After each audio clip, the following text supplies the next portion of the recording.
ഇല്ല, ഞങ്ങൾ ഏതെങ്കിലും ഒരു രാഷ്ട്രീയ പാർട്ടിയോടുള്ള ചായ്വായിട്ട് ഇതിനെ വ്യാഖ്യാനിക്കുമ്പോൾ ഞങ്ങളുടെ നിലപാടുകളുടെ അന്തസ്സത്ത മനസ്സിലാക്കാത്തതുകൊണ്ടാണത് അപ്രകാരം വിനിയോഗിക്കുന്നത്.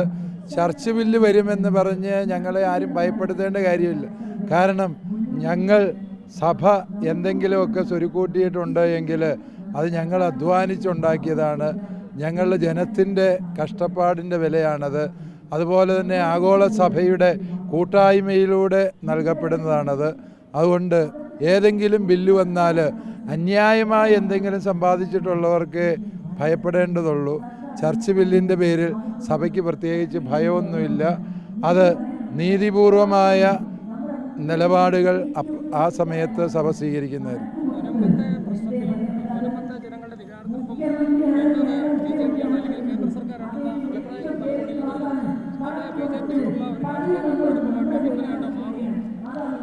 മുനമ്പത്തെ ജനതയ്ക്ക് അവരുടെ ഭൂമിയിൽ റവന്യൂ അവകാശം രേഖാമൂലം നൽകുന്നത് ആരാണ് എന്ന് ഞങ്ങൾ ശ്രദ്ധിച്ചുകൊണ്ടിരിക്കുകയാണ്.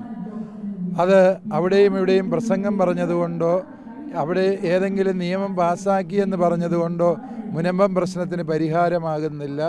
അവർക്ക് ആ ഭൂമിയിൽ റവന്യൂ അവകാശം ഉറപ്പുവരുത്തുന്നത് ആരാണ്, എങ്ങനെയാണ് എന്നുള്ളത് ഞങ്ങൾ ശ്രദ്ധാപൂർവം നിരീക്ഷിച്ചുകൊണ്ടിരിക്കുന്നു. ആണോ അല്ലയോ എന്നുള്ളത്, ആണെന്നും അല്ലെന്നും വാദിക്കുന്നവരുണ്ട്. അത് ആണോ അല്ലയോ എന്നുള്ളത് അവർക്ക് അതിനുള്ള രേഖ കൈ കിട്ടിക്കഴിയുമ്പോഴേ നമുക്ക് പറയാൻ പറ്റൂ.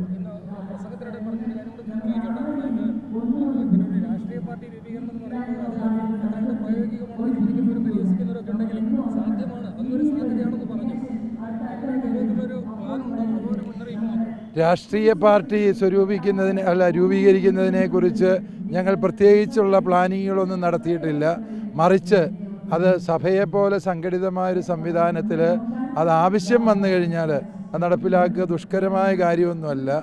പക്ഷേ ഇപ്പോഴത്തെ സാഹചര്യത്തിൽ ഞങ്ങളൊരു പാർട്ടി രൂപീകരിക്കുക എന്നുള്ളതിന് പ്രഥമ പരിഗണന നൽകുന്നില്ല.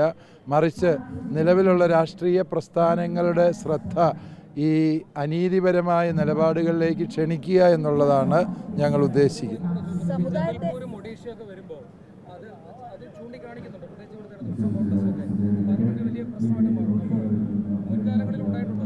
ഞങ്ങളും അത് ചൂണ്ടിക്കാണിക്കുന്നുണ്ടല്ലോ.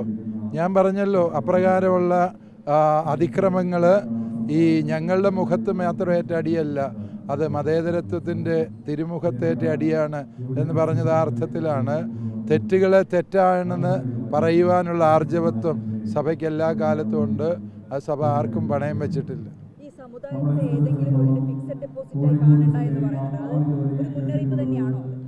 തീർച്ചയായും സമുദായത്തിൻ്റെ ന്യായമായ അവകാശങ്ങളെ പോലും പരിഗണിക്കാതെ വരുമ്പോൾ അത് മുന്നറിയിപ്പ് തന്നെയായി മാറും.